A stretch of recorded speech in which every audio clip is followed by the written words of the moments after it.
नमस्कार दोस्तों, जेसी एकेडमी के इस यूट्यूब चैनल पर आपका बहुत बहुत स्वागत है। जिस तरह से आप लोग यहाँ पे देख रहे हैं कि भाई प्रिलिमिनरी के एग्जाम्स तो ऑलमोस्ट कुछ हमारे हो चुके हैं और कुछ अभी डाउन द लाइन होने वाले हैं। लेकिन दोस्तों क्या है कि जब मेंस की यहाँ पर बात आती है तो मेंस की प्रिपरेशन पहले से करना थोड़ा सा जरूरी यहाँ पर हो जाता है। और इंग्लिश का एक सेक्शन हमारे पास एक ऐसा सेक्शन है जहां पर भाई अगर आप अच्छा परफॉर्म करते हैं तो डेफिनेटली आप एग्जाम में एज बना पाते हैं और साथ ही साथ आप एक अच्छे मार्क्स के साथ में आप उस पर्टिकुलर एग्जाम को क्लियर भी कर पाते हो। चले दोस्तों, आज जिस चीज का हमको यहाँ पे डिस्कशन करना है, जो टॉपिक बेसिकली हमने आज यहाँ पर लिया हुआ है दोस्तों, आज मैं आपको यहाँ पर कराऊंगा जो आपके एसबीआई और आईबीपीएस पीओ मेंस के दोस्तों, जो बेसिकली हमारे पास 2020-2021 का जो पेपर है, जो जनवरी एंड में हमारे पास होना है। आज मैं आपके साथ यहां पे डिस्कस करूंगा न्यू पैटर्न के एरर डिटेक्शन के क्वेश्चंस। साथ ही साथ मैं यहां पर आपको बताऊंगा कि भाई इन पर्टिकुलर क्वेश्चंस को आप सॉल्व किस तरह से करोगे, इनके पीछे हमारे पास कौन से ऐसे कॉन्सेप्ट्स हैं जो इसके पीछे हिडन है।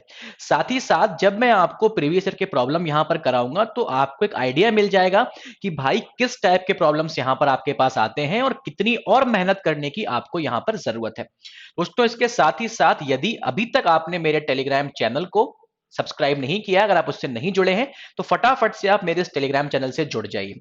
इससे आपको तीन बहुत ही बेहतरीन फायदे होने वाले हैं। पहला फायदा तो ये होगा कि भाई जब इंग्लिश की बात आती है तो वोकैब पोर्शन की बात आती है।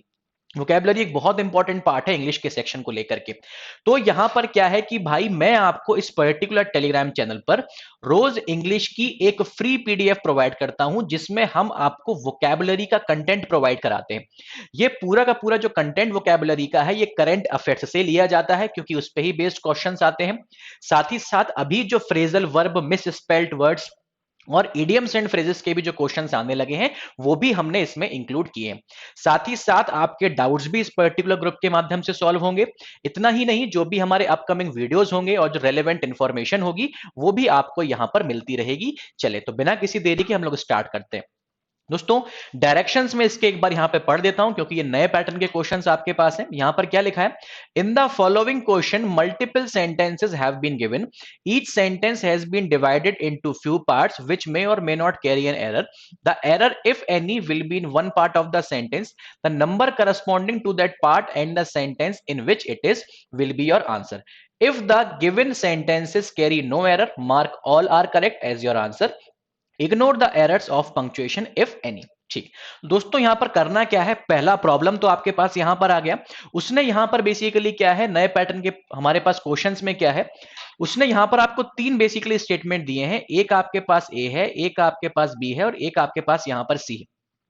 ए वाले सेंटेंस में किसी ना किसी जगह एक जगह एरर है, बी वाले सेंटेंस में कहीं ना कहीं एक जगह एरर है और सी वाले सेंटेंस में भी कहीं ना कहीं एक जगह एरर है, ऐसा वो बोल रहा है। अगर एरर है तो आपको बताना है कि भाई बी के दूसरे वाले पार्ट में एरर है और ए के पहले वाले पार्ट में एरर है, या अगर ए के तीसरे वाले पार्ट में एरर है और बी के थर्ड वाले पार्ट में एरर है। इस तरह से आपको चलना है। अगर तीनों सेंटेंसेस एरर फ्री हैं तो आपको क्या आंसर मार्क करना होगा, ऑल आर करेक्ट। लेकिन इतनी बात यहां पर पक्की है, हर सेंटेंस में यदि कोई एरर है तो वो एक ही पार्ट में होगा। ठीक है, इसको करने का मैं तरीका आपको बताता हूं। सबसे पहले आपको क्या करना है कि इन तीनों सेंटेंसेस को क्विकली आपको रीड करना है, स्किमिंग टेक्निक जो मैंने पुराने वीडियोस में आपको समझाई हुई है। देन एक बार क्विकली रीड करने के बाद अगर आपको एरर समझ में आ जाता है वो अच्छी बात है। नेक्स्ट फिर आप यहां पर क्या करेंगे, आप ऑप्शंस के माध्यम से क्वेश्चन को सॉल्व करेंगे। उससे आपका टाइम भी बचेगा और आपका आंसर भी एक्यूरेट हो जाएगा। पहला वाला मैं यहां पे रीड कर रहा हूं, the 48-day strike of 35000 workers of engineering units on Jamshedpur has drawn strong condemnation from JRD Tata. ठीक है ना, दूसरा वाला यहां पे रीड करूं, that wages had become an explosive issue in the engineering industry has been amply clear for a long time. चलिए फिर आप यहां पे देखें, this is understandable since in JRD's view the long drawn out strike has tarnish the Tata image as an employer. देखो tarnish का मतलब होता है बेसिकली किसी चीज को खराब कर देना। ठीक है ना, ये हमारे पास टार्निश का मतलब होता है। दोस्तों अगर आप यहां पर देखेंगे तो जो आपका ए वाला पार्ट है, यहां पर क्या लिखा है, the 48-day strike off 35000 workers of engineering units. ठीक है ना। ऐसा यहां पे लिखा है ऑन जमशेदपुर। भाई यहां पर देखो ऑन जमशेदपुर लिखा है, जमशेदपुर के ऊपर थोड़ी ना हुई है। जो इंजीनियरिंग यूनिट्स जमशेदपुर के अंदर थी, जो उसकी टेरिटरी के अंदर थी जमशेदपुर की, भाई वहां पर उस पर्टिकुलर केस की बात हो रही है। तो यहां पर ऑन तो आना नहीं चाहिए, यहां पर बेसिकली क्या आ जाना चाहिए, यहां पर आपके पास आ जाना चाहिए इन। तो इसका मतलब यह हुआ कि भाई ए का हमारे पास तीसरे वाले पार्ट में एरर है। ए का अगर तीसरे वाले पार्ट में एरर है तो भाई ए के तीसरे वाले पार्ट में एरर कहां पे दिया है, बी वाले ऑप्शन में दिया है, मतलब बी ऑप्शन आपका यहां पे करेक्ट हो जाएगा। लेकिन आप यहां पे एनालिसिस करो, क्या भाई बी के थर्ड वाले पार्ट में भी एरर है। इसको भी यहां पे देख लेते हैं क्या लिखा है, दैट वेजेस हैड बिकम आपने यहां पे लिखा है, मतलब आपने यहां पर हैड लिखा है प्लस वर्ब की थर्ड फॉर्म लिखी है। हैड प्लस वर्ब की थर्ड फॉर्म आप कहां लगाते हो, हैड प्लस वर्ब की थर्ड फॉर्म हम लोग यहां पर यूज करते हैं दोस्तों पास्ट परफेक्ट टेंस में। अगर आपको किसी भी पर्टिकुलर कॉन्सेप्ट पे या किसी भी पर्टिकुलर टॉपिक में कोई दिक्कत है, आप बिल्कुल हमें कमेंट सेक्शन में लिखें ताकि वो टॉपिक हम आपके लिए लेकर के आए।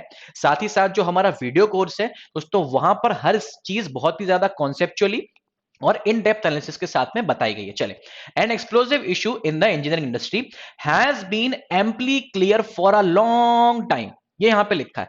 भाई पहली बात तो यहां पर ये पकड़ो कि फॉर अ लॉन्ग टाइम यहां पे लिखा है, मतलब ये जो काम है बेसिकली बहुत लंबे समय से चला आ रहा।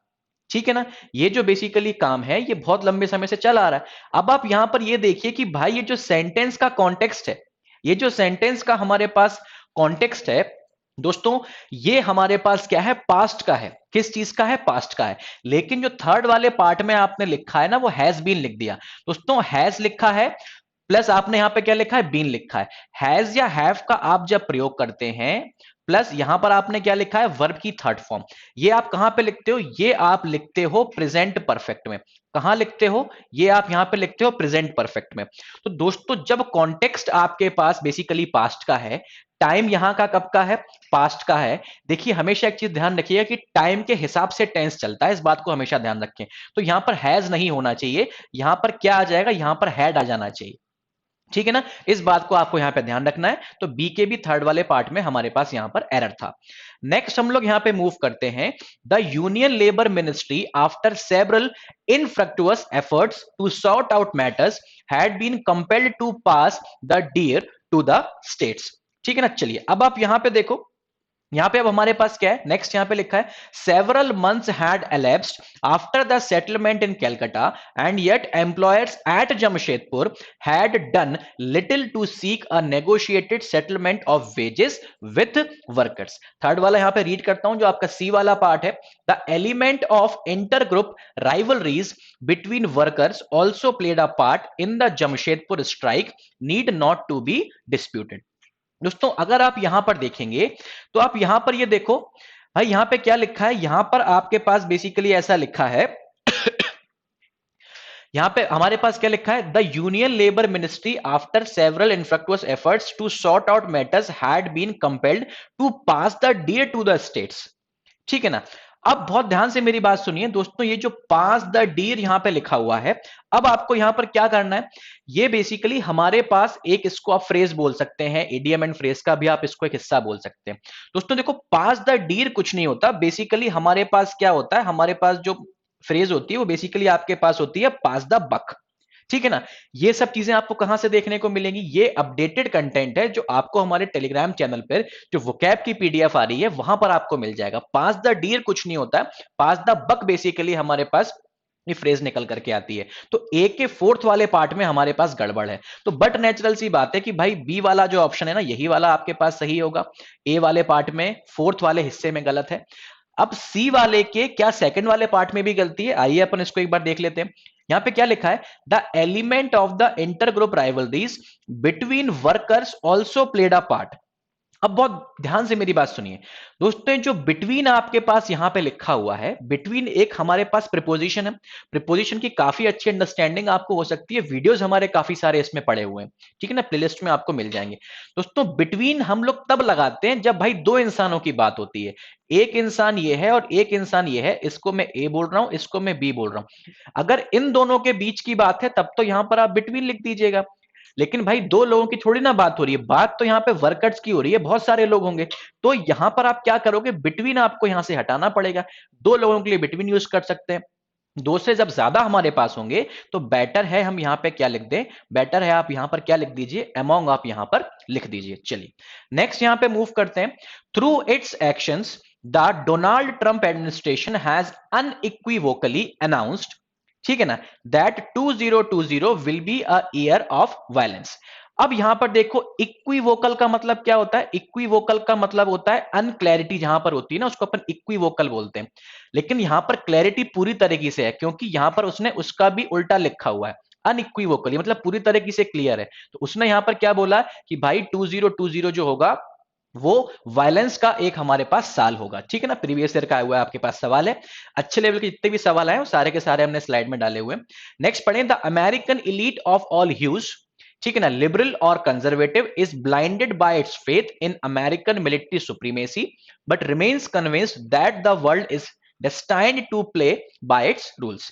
सी वाला यहां पे रीड करें, the overt military action against a foreign leader enjoying diplomatic immunity is a travesty of professional military ethics, a blatant attempt, देखो blatant का मतलब बेसिकली होता है खुल्लम खुल्ला, ठीक है ना, to extend the battlefield dimensions. दोस्तों अब अगर आप यहां पर देखोगे तो अगर मैं आपसे ये कहूं कि भाई जरा आप यहां पर बी वाले पॉइंट को ऑब्जर्व करिए।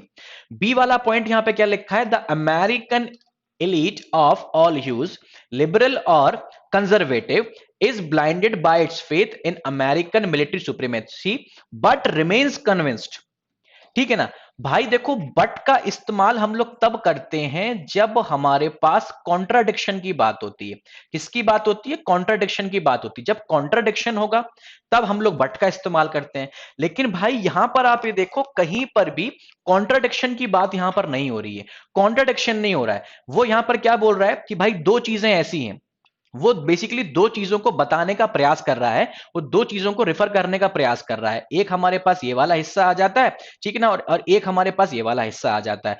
इन दोनों में हमारे पास बेसिकली क्या है, इन दोनों में हमारे पास एक सिमिलैरिटी है, ठीक है ना। वो यहां पर क्या बोल रहा है, the American elite of all hues, liberal और conservative, is blinded by its faith in military supremacy but remains convinced that the world is destined to play by its rules. भाई यहां पर कॉन्ट्रडिक्शन नहीं है, यहां पर वो दो सिमिलर चीजों को बताने का प्रयास कर रहा है। बट तो आप कॉन्ट्रडिक्शन के लिए यूज करते हो, जब आप दो सिमिलर चीजों को बताने का प्रयास करते हो, मान के चलिए एक आपके पास नाउन यहां पे लिखा है, दूसरा नाउन आपके पास यहां पे लिखा है।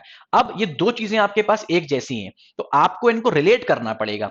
जब एक जैसी चीजें हैं रिलेट आपको करना पड़ेगा। भाई रिलेट आप किससे कर पाओगे, कंजंक्शन से।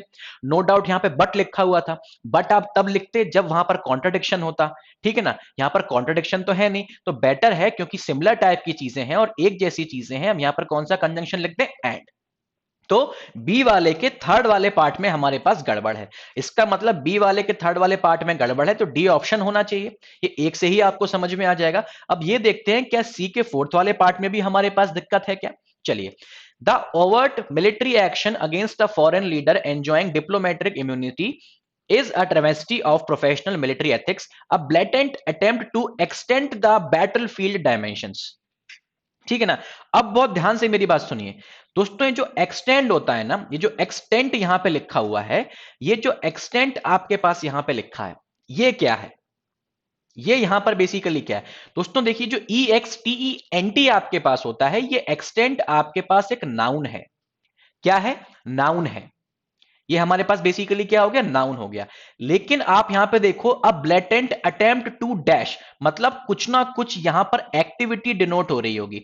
यहां पर बेसिकली क्या डिनोट हो रही होगी, कोई ना कोई एक्टिविटी डिनोट हो रही होगी। ये सारी की सारी चीजें नॉन फाइनाइट वर्ब के जो वीडियोस हैं उसमें मैंने आपको समझाया हुआ है। भाई अटेम्प्ट किस चीज का है, कुछ ना कुछ एक्टिविटी के लिए वो अटेम्प्ट किया जा रहा है। तो बेटर है यहां पर आप एक्सटेंट नहीं लिखेंगे, आपको यहां पर क्या लिखना चाहिए, यहां पर आपको लिखना चाहिए एक्सटेंड। उसका एक और रीजन है, क्योंकि भाई यहां पे देखो टू प्रीपोजिशन लिखी हुई है ना, टू प्रीपोजिशन लिखी हुई है। टू के दो नेचर होते हैं, पहले वीडियोस में भी मैंने आपको बताया होता है। एक तो टू प्रीपोजिशन वाला टू होता है और एक टू हमारे पास होता है इन्फिनेटिव वाला टू। तो ये जो आप लिखोगे ना वर्ब की फर्स्ट फॉर्म, यहां पर आप क्या लिख दोगे, एक्सटेंड।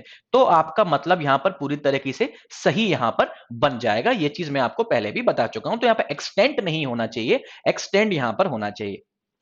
लास्ट वाले प्रॉब्लम पे हम लोग यहां पर आते हैं। The Trump administration actions is destroying the rule based international order ठीक है ना, and pushing it towards barbarism and the medieval ages where assassination as a tool of state craft was legal. अब बहुत ध्यान से मेरी बात आप सुने दोस्तों, यहां पर बेसिकली क्या लिखा हुआ है, अगर इस चीज को आप यहां पर एनालिसिस करोगे, the Trump administration actions is, भाई सब्जेक्ट वर्ब एग्रीमेंट तो सभी को पता है भाई, जब यहां पर एक्शंस की बात हो रही है तो एक्शंस के लिए इस तो आएगा नहीं, यहां पर क्या आना चाहिए, आर आना चाहिए। मतलब ये बात पक्की हुई कि भाई ए के पहले वाले पार्ट में एरर है, तो ये वाला हमारे पास ऑप्शन हो जाना चाहिए था। अब क्या सी के थर्ड वाले पार्ट में भी हमारे पास यहां पर एरर है, ये बहुत ही अच्छा प्रॉब्लम है। The US is perturbed by the nationalistic surge in Iraq and the growing demand for dethroning of US troops from Iraqi soil। अब बहुत ध्यान से आप मेरी बात सुनिए दोस्तों, यहां पे जो डी थ्रोन लिखा हुआ है ना, अब डी थ्रोन का बेसिकली मतलब क्या होता है दोस्तों, डी थ्रोन का मतलब होता है रिमूव करना। क्या करना, रिमूव कर देना। यहां पर जो मिलिट्री है ना, मिलिट्री को बेसिकली वो यहां पर रिमूव करते नहीं है, वो यहां पर उसको रिमूव नहीं कर रहे हैं, पूरी तरीके से हटा नहीं रहे हैं। यहां पर बेसिकली उसको क्या करना चाह रहे हैं, यहां पर वो उसको डिसमिस करना चाह रहे हैं। क्या करना चाह रहे हैं, उसको वो यहां से बेसिकली डिसमिस करना चाह रहे हैं। तो यहां पर हमारे पास बेटर है कि आप यहां से पे बेसिकली क्या लिख दीजिए, आप यहां पे डिसमिस लिख दीजिए, तो आपका आंसर पूरी तरीके से यहां पर सही हो जाएगा, क्योंकि डी थ्रोनिंग का मतलब होता है पूरी तरीके से रिमूव कर देना। ठीक है ना, जो कि कॉन्टेक्स्ट में यहां पर नहीं है, इसलिए सी के थर्ड वाले पार्ट में भी हमारे पास यहां पर एरर है। दोस्तों इसके साथ ही साथ जितना भी आपके पास इंग्लिश का सिलेबस है, क्योंकि इंग्लिश एक बहुत ही ज्यादा इंपॉर्टेंट रोल प्ले करती है, मेंस के एग्जाम भी आपके आने वाले हैं, तो उन्हीं सब चीजों को ध्यान में रखते हुए खासकर आपके स्टेट बैंक ऑफ इंडिया और आईबीपीएस के जो भी और आपके इंश्योरेंस के एग्जाम्स हैं, क्योंकि अभी काफी सारे और एग्जाम्स डाउन द लाइन है, इन सभी चीजों को ध्यान में रखते हुए इंग्लिश एडवांटेज के नाम से मैंने आपका एक वीडियो कोर्स बनाया हुआ है। वैसे तो इसकी जो प्राइस है वो 1999 है, लेकिन अगर आप इसमें तरु 50 कोड लगाते हैं, मैं यहां पर इसको लिख देता हूं, अगर आप यहां पर तरु 50 कोड लगाते हैं तो ये आपको 50% डिस्काउंट पर अवेलेबल हो जाएगा। वेबसाइट हमारी यहां पर बेसिकली गिवन है, इससे आप परचेस कर सकते हैं। 35 प्लस आवर्स का इसमें वीडियो लेक्चर का कंटेंट है, असाइनमेंट और लेक्चर पीडीएफ है, मीडियम बायलिंगुअल रखा गया है। सबसे अच्छी बात है, प्रैक्टिस के लिए बहुत सारी चीजें आपके पास यहां पर है, 1000 से ऊपर क्वेश्चन है और डाउट क्लासेस भी यहां पर आपको अवेलेबल कराई जाती है। दूसरे पर्टिकुलर कोर्सेज से, अन्य प्लेटफॉर्म से हम किस तरह से अलग हैं, तो वो उसका ये रीजन यहां पर है कि एग्जाम रेलेवेंट सारी की सारी चीजें यहां पर हैं। दोस्तों जो प्रैक्टिस प्रॉब्लम्स है ना, वो इस तरह से कराई गई हैं कि आप करंट अफेयर्स बेस्ड क्वेश्चन भी कर सकते हो, क्योंकि जो क्वेश्चन आपके बैंक में फ्रेम होते हैं या आपके इंश्योरेंस एग्जाम्स में फ्रेम होते हैं, वो करंट अफेयर्स से रिलेटेड ही होते हैं। कॉन्सेप्ट पे बेस्ड सारे के सारे प्रॉब्लम कराए गए हैं, जो प्रीवियस एग्जाम में क्वेश्चंस पूछे गए हैं उस पैटर्न पे भी बेसिकली क्वेश्चन यहां पर कराए गए हैं। एक्सपेक्टेड क्वेश्चंस आपको यहां पर दिए गए हैं और जो मोड ऑफ डिफिकल्टी है वो इजी टू हाई यहां पर रखी हुई है। कोई भी डाउट्स अगर आपको हैं, क्वेरीज हैं, टाइम टेबल मैनेज अगर आप नहीं कर पा रहे हैं, स्ट्रेस वगैरह कुछ है, तो दिक्कत की आपको यहाँ पर जरूरत नहीं है। डाउट्स फर्स्ट @gmail.com पर आप मुझे मेल कर दीजिए, और जितनी भी आपके पास मुझे ऐसा लगेगा कि भाई ये हमारे पास जेन्यून कोई एक मेल आया है, मैं उसको बिल्कुल वहां पर रिप्लाई करूंगा, और इस टेलीग्राम चैनल से आप जुड़ना ना भूलें। चले दोस्तों, इसी के साथ ये पर्टिकुलर वीडियो यहां पर एंड होता है। मिलेंगे हमारे नेक्स्ट वीडियो में, और जो भी आप पे कुछ ऐसे वीडियोस हैं जो आप चाहते हैं किसी पर्टिकुलर टॉपिक पे, तो वो मैं यहां पर जरूर लेकर के आऊंगा। साथ ही साथ जो हमारा अगला वाला वीडियो है वो बहुत ही ज्यादा इंपॉर्टेंट होगा। रीजन वहां पर ये है, मैं बहुत एक नई सी चीज आपके लिए लेकर के आ रहा हूं, रीडिंग कॉम्प्रीहेंशन से रिलेटेड, तो उसको देखना ना भूलें। चलिए, थैंक यू वेरी मच।